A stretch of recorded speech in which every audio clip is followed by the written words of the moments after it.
Okay, so these are our topic for today. The topic is about model space view controls. Our objective is to define model space view controls, explore the model space view controls, appreciate the use of model space view control in 2D and 3D drafting. So I have a prepared pre-test to you guys, no. I already posted it in your Facebook GC, no. Naka-post na yung inyong pre-test. So you can open that now. Or because yung last check ko parang isa pa lang ang nagsasagot. So let's continue. So our learning content today is about the model space. The view control viewport controls are displayed at the left corner of each viewport and provide a convenient way to changing views and visual style and other settings. So this model space can be found in the upper left corner. So AutoCAD tayo. Nasaan siya dito? Okay, kasi dito. Naka-setup kasi ako ng lahat all black tag dito? Ano yung setup ko? All black colors, no. Kaya hindi niyo siya makikita dito sa Pero pag initapat niya, mag-highlight yan dito. Ayan. Kung nakikita niyo dito sa may corner, yung visual style control, ang nakalagay dito is 2D, top view, then viewport control. So ito yung aking pag-uusapan ngayon, itong tatlong ito. Anong function nito? So that is the model space, no. Okay, so continue tayo. Sa AutoCAD 2014 that is preferred by the DepEd, makikita yan doon nga sa left upper corner. Okay, so you can click within each 3 brackets area to change settings. So may tatlong bracket to, so ibig sabihin tatlo ang functions niya. So here meron tayo tinatawag na viewport control. The viewport control has a two kind of symbols, that is the positive or the plus or the negative or ibig sabihin or minus, no. Pagbawas at pagdagdag lang yan. To display the option of maximizing the viewport, changing the viewport configuration, or controlling the display of navigation tool. So here, when you click on the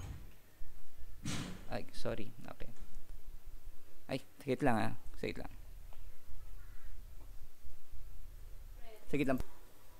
Okay, we're back. Okay. So here, makikita natin ito munang viewport na yung negative and positive control. Ano ba meron dito? It maximizing the viewports or changing the viewport configuration or controlling the display of navigation tool.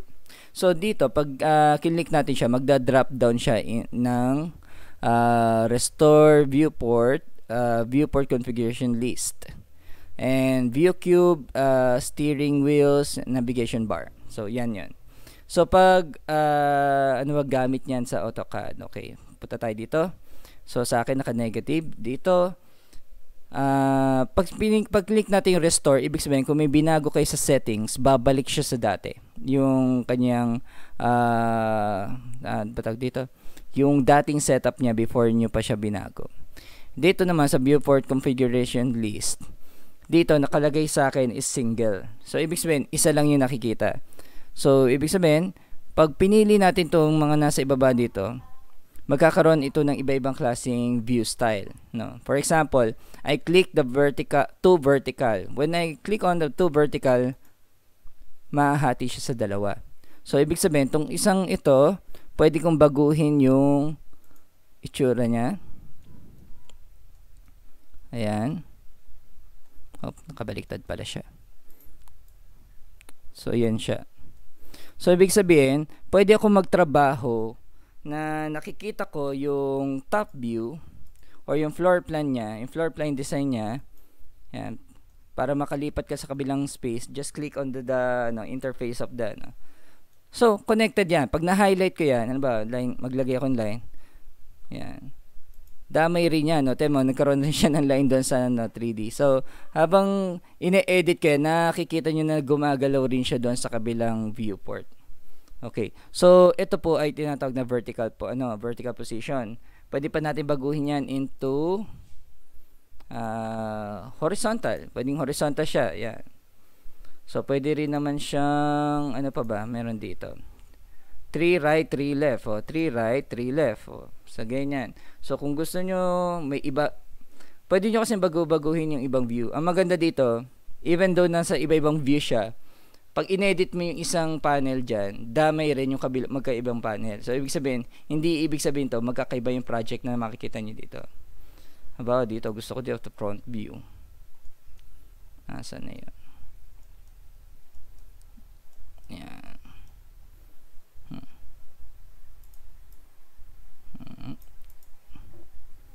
Yan. Gusto ko dito, front view lang siya. Okay, tapos dito 3D siya. Gusto ko 3D lang siya, no? Ay. Ano, wala yung project ko. Nasa yung project ko? Ayan. So, dito, 3D lang. Gusto ko 3D. Hindi kinaya ng resolution ko. Okay. Yan. So, dito, makikita mo na yung buong configuration ng bawat tag dito, views ng CAD mo. So, makikita mo na yung outcome, no? So, pwede ba ito sa layout? Lalabas ba ito sa layout? Tingnan natin sa layout. So, paglabas sa layout, hati rin siya, no? Pwede mo rin dito? Pwede mo baguhin rin yung configuration nito gamit rin yung configuration na ginamitan dito. So, naging topic natin to, 'di ba, yung layout, no? Ay, sorry. Balik ako sa mode pala. Model mode pala. So, para bumalik lang doon, click nyo na yung model mode. Babalik na kayo sa model mode. Sorry. Yan. Balik na tayo sa model mode. So, dahil okay na sa akin yung one view. Yan, single view na tayo. So, explore nyo na lang to kung meron pa kayo. Sa bagay, pwede ka mag-explore na rin dito. Ano ba? 3 below. Yan. Tingnan natin mga itsura, no, para makita nyo na rin. Kasi wala nga pala kayo, no? 3 above. Yan. So, yun lang. Yung mga choices yan. Focus left. Ayan. So, meron ditong view, pero 4 views pa rin, pero nakafocus sa may left. Ayan. So, ganun siya. Balik na lang tayo sa single. Ayan. Ayan. So, that is how we use this viewport control. Now, next tayo. Slide. Ito naman yung view control top, no? Nasa top kasi yung pinaka-umpisa nito. So, pero may other choices pa naman siya. So, dito, balikan natin si CAD. So, dito tayo. So, yung first column natin yung negative and positive. Then, dito naman yung view control. Okay. So, view control, meron tayong top view, bottom view, left, right, front, back, SW. Ibig sabihin, in between siya ng south and west. Tapos dito south and east, north and west. Okay, so nasa top tayo ngayon. So pag nilipat ko yan sa bottom, ang ating drawing ay mapupunta sa bottom. Yan, nasa ilalim na tayo ng drawing. Yan, kabaliktaran yan kasi nasa ilalim tayo. Okay, so pag nilipat mo naman yan sa left, nasa na yung drawing ko? Ito siya. So, nasa left view na tayo ng ating project, no? Tapos, right. Wala siya. Ito yata. Okay, so the right view. Ito yung right view niya. Ayan. Tapos, front view.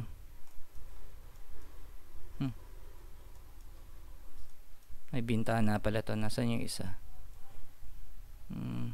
Wala. Ito pala. Yan. Ito. So, nasa front view na tayo. Then, so, ito naman. Pag west and, southwest naman tayo. Southwest, ibig sabihin, mag-isometric view siya. Yung view niya from southwest. Yan. Ganyan. Yan. So, yan lang naman ang gamit niyan. Yan, left and right. For view manager naman, ibig sabihin, may mga other setups ka pang pwedeng gawin dito. Like the use of the camera. Okay, may topic about using camera na. Maganda to kasi pag, halimbawa, gumawa kayo ng 3D logo tapos gumagalaw. Gumawa kayo ng mga logo nyo na gumagalaw. Pwede dito. Yan. Yan. So, ginawa ko na dati yan sa ano ko. So, yun. Meron dito. So, you can set up that yung front pane. So, ngayon, ayoko siyang baguhin. Baka kasi malimutan ko.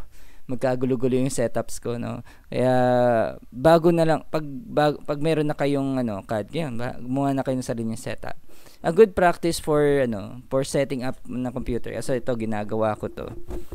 Gawin nyo, print screen nyo. Pag mayroon kayong binago, may before and after kay picture. I-save nyo yun. Print screen nyo yun, yung setup na yun. Ano ba, kung makikita nyo yung dating setup nyo, tapos yung bagong setup nyo. Para pag nakita nyo may problema doon sa bago mong setup, pwede mong balikan yung dati mong setup. Para i-check, ay nga pala, ito pala yung binago ko, kaya pala ganyan. So, ganun yun. Isang practice na pwede nyo gawin. Ginagawa ko yan sa lahat ng mga software na ginagamit ko. Para hindi nakakalito. Okay, ano pa? Parallel and perspective. So today nasa parallel tayo kasi nasa designing mode tayo. Pag perspective na tayo, ay mababago yung itsura niyan. Realistic na siya, no? Ayan, so realistic na siya. Ayun, nawala na sa pag realistic niya. Ayan. So dito mababago yung hindi kaya ng resolution ng computer ko dalawang screen. Kaya to pag isang screen eh. Anyway, so anong nangyayari dito pag naka-perspective ka? Alam niyo yung tinuro sa kung ewan ko lang kung tinuro sa inyo ni Mambatas yung tinatawag na 2-point, 3-point perspective.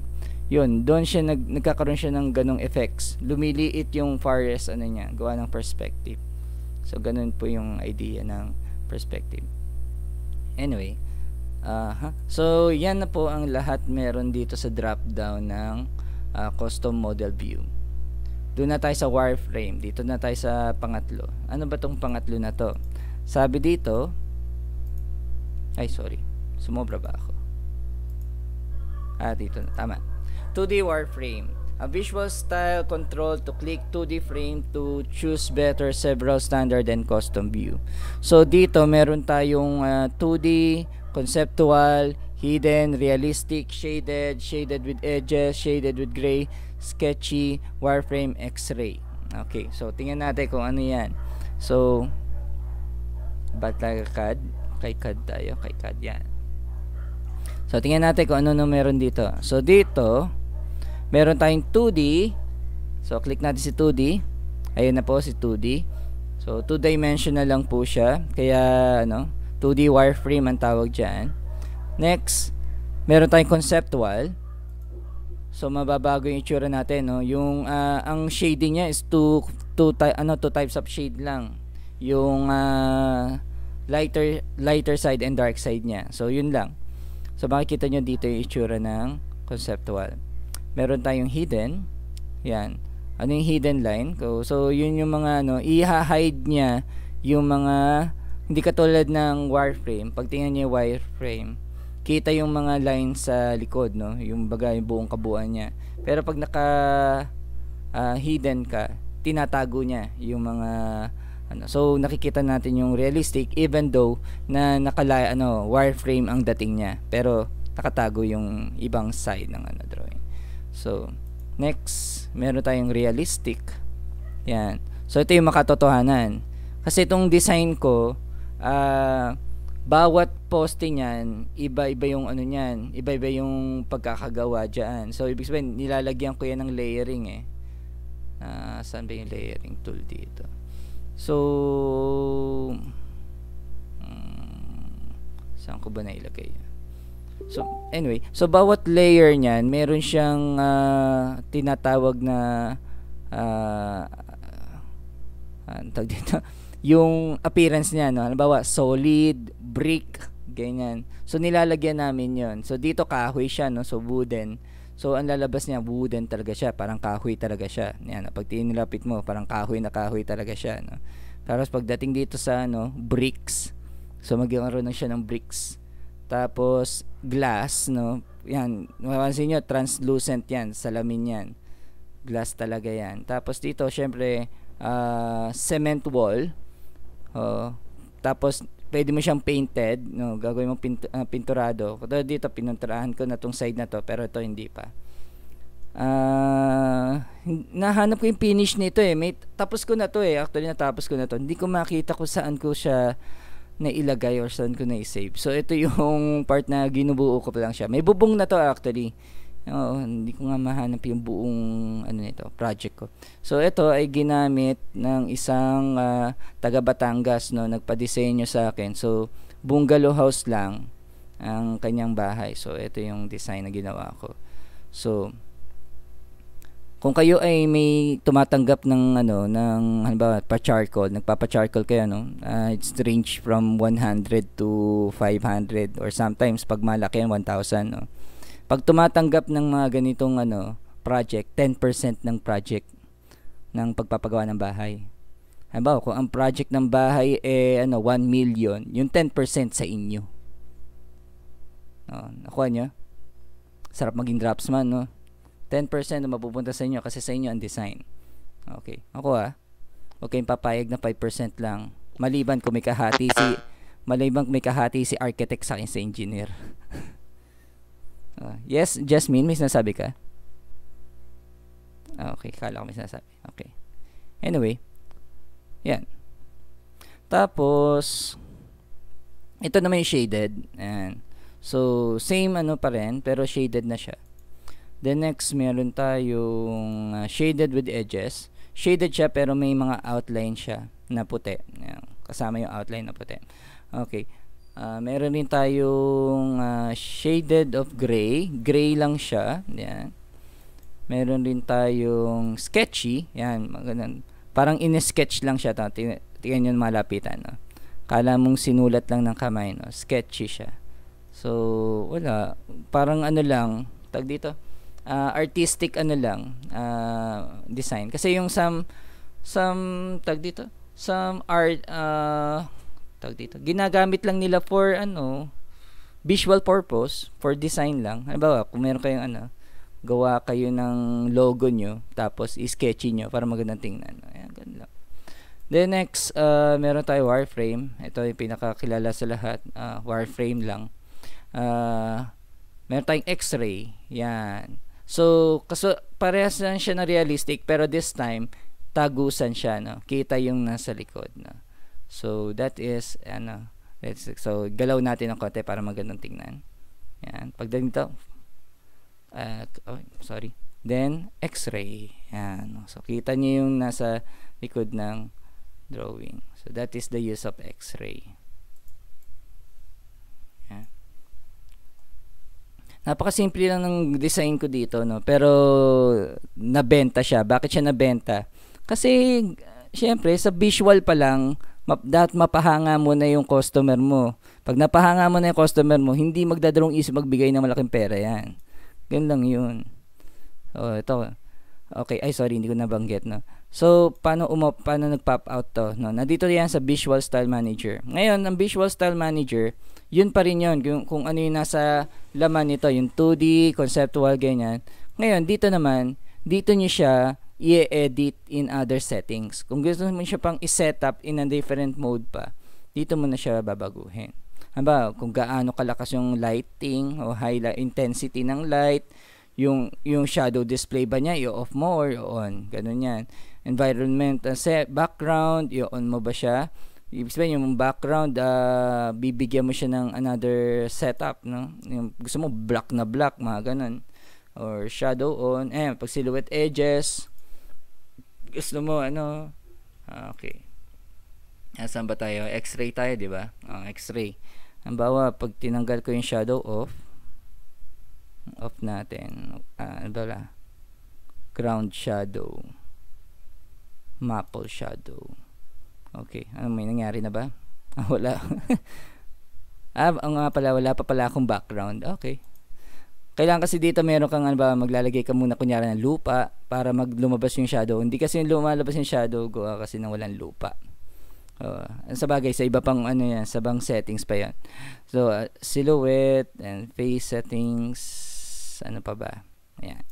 So, environment. So, dito, pwede nyo explore lahat ng gusto nyong setup, no? But remember, Sabi ko nga sa inyo, every time na may babaguhin kayo, para hindi kayo malito, print screen nyo lagi yung setup na ginawa nyo, yung before and after. Para at least, pag hindi kayo nasatisfy doon sa setup na ginawa nyo, may babalik nyo siya sa dati. That is one of a good practice. Okay. So, balik na tayo kay realistic na. Yan, realistic tayo.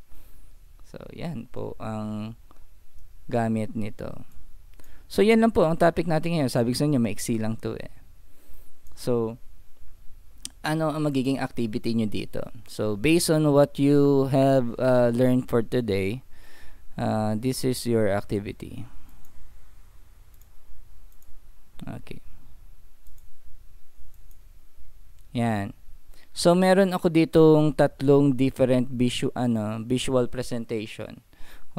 So, you going to name what viewport with the F talaga, viewport that is used here in this for examples, no. So okay, tapos ito yung sa activity 2 naman. So inihiwa-hiwalay ko yung mga drop down ng bawat views, no. Kanina yung sa viewport control, sa view control and visual style. So, alin dito yung sa view control, alin dito sa mga words ng visual style, ilalagay nyo dito. So, ano itsura niya? Okay, so, ganito po siya, no? Open natin tong assignment nyo. Tong activity pala, hindi pala assignment. Sa bagay, sa kasi assignment siya. Okay. Okay, copy. Enter. Okay, pag click niyo ng ng link na 'yon, bibigay ko mamaya. Ito ang lalabas diyan. So, TDD Model Space View Controls Activity week 5. Teka, hindi ko kayo makita. Ayan. Activity week 5. Then ito siya. So, click niyo 'yan. Magbubukas siya ng week 5 lesson. Yan. Tapos, bakit ayaw niya lumabas? Okay, loading. Okay. Ayun. So, nag-load na dito. Medyo mabagal sa akin. Bakit kaya? Gawa ng image. Okay. So, dito naglagay ako ng space para isulat niyo kung ano siya. Ano ba? Ito ay realistic.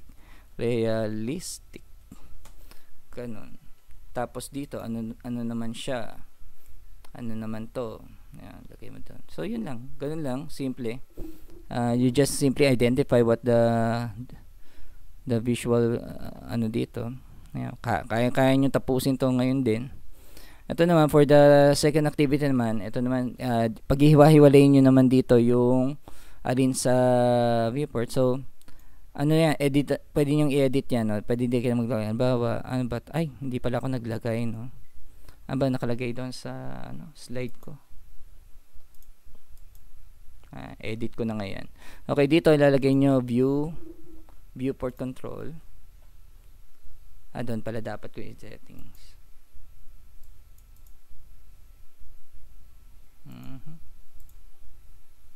Hindi ko pala nailagay, no? Edit ko.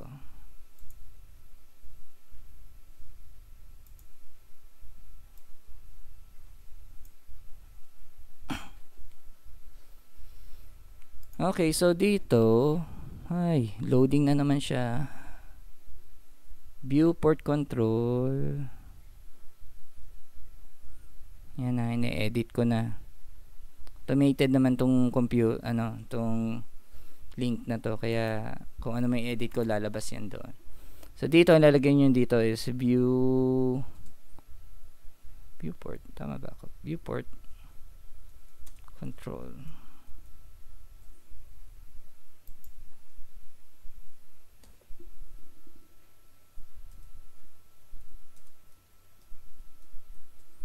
Tapos dito naman view control.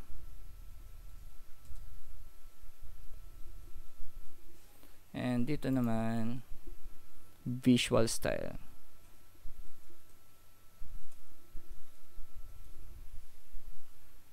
Okay. So yun lang. Yan, ma-edit nyo naman yan.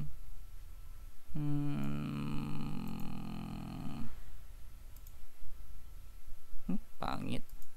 Red na lang. Okay. So, yan po ang inyong gagawin.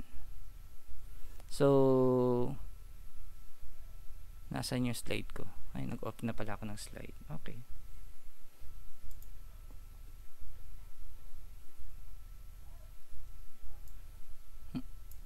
So, yan po ang inyong gagawin, no, guys.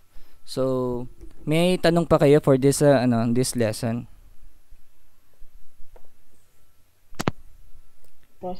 Yes, Jasmine?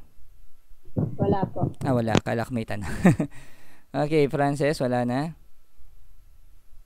Wala po, sir. Wala po. Ikaw, Patricia, meron? Wala po, sir. Okay, so thank you. So, madali lang naman ang activity nyo para sa araw na ito. So, maghihintay ako hanggang mamayang hapon. Kasi may asynchronous naman kayo. No? Pwede nyo naman gawin yan mamaya sa asynchronous nyo. Or ngayon na rin naman. Kasi mabilis lang naman yan. Okay? So, this recorded lesson will be sent to your GC na rin. Same din yung link ng inyong activity. So, that's all for today, guys. And see you again to our next lesson. Goodbye, class.